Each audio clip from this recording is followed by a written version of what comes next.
দেখো 19 নম্বর প্রশ্নে বলা আছে যে cos a minus b equal 1 to sin a plus b equal √3 এবং a ও b সূক্ষ্মকোণ হলে a ও b এর মান নির্ণয় করো।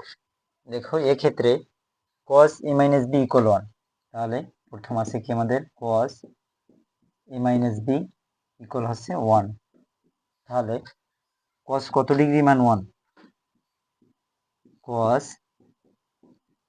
0 ডিগ্রি মান 1, তাহলে উভয় পক্ষে cos cos বাদ, তাহলে a minus b equal কত ডিগ্রি, 0 ডিগ্রি। এটা হচ্ছে আমাদের 1 নম্বর সমীকরণ। আবার কি, আবার 2 sin a plus b equal √3 বা sin a plus b, এই 2 আছে গুণে যাইবে ভাগে, তাহলে sin a plus b, sin কত ডিগ্রি মান √3/2, sin 60 ডিগ্রি মান, তাহলে উভয় পক্ষে sin sin বাদ, তাহলে a plus b equal 60 degree. এটা হচ্ছে আমাদের 2 নম্বর সমীকরণ।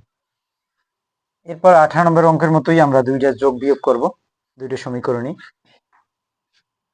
তাহলে বড় কোনটা, বড় হচ্ছে 2 নম্বরটা, তাহলে 2 যোগ 1 করে পাই, বা তোমরা 1 যোগ 2 করে পাই এভাবে লিখতে পারো। তাহলে 2 নম্বর সমীকরণ কত, a plus B equal 60 degree আর a minus B equal 0 degree.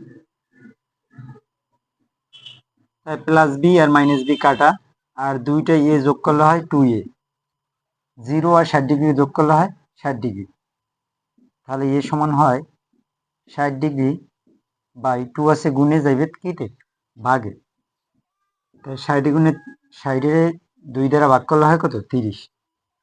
এরপর 2 বিয়োগ যদি 1 করি আমরা,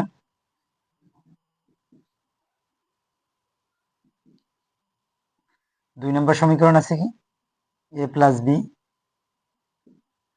ইকুয়াল 60 ডিগ্রি আর a minus B equal 0 degree. এটা বিয়োগের সময় চিহ্নের পরিবর্তন, এই জায়গা আছে প্লাস হবে মাইনাস, এই জায়গা আছে মাইনাস হবে প্লাস, আর এই জায়গা আছে প্লাস হবে মাইনাস। এরপর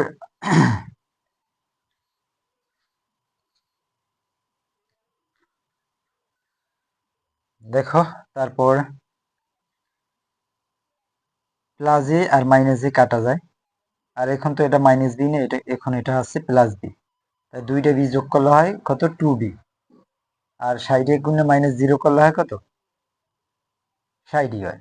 তারপর বি 60 ডিগ্রি, 2 আছে গুণে যাইবে ভাগে, তাই 60 2 দ্বারা ভাগ করলে হয় কত, 30 ডিগ্রি। তাহলে এ ওর বির মান কত, এর মানও 30 ডিগ্রি আর বির মানও 30 ডিগ্রি, এর মানও এ সমান 30 ডিগ্রি, বি সমানও 30 ডিগ্রি।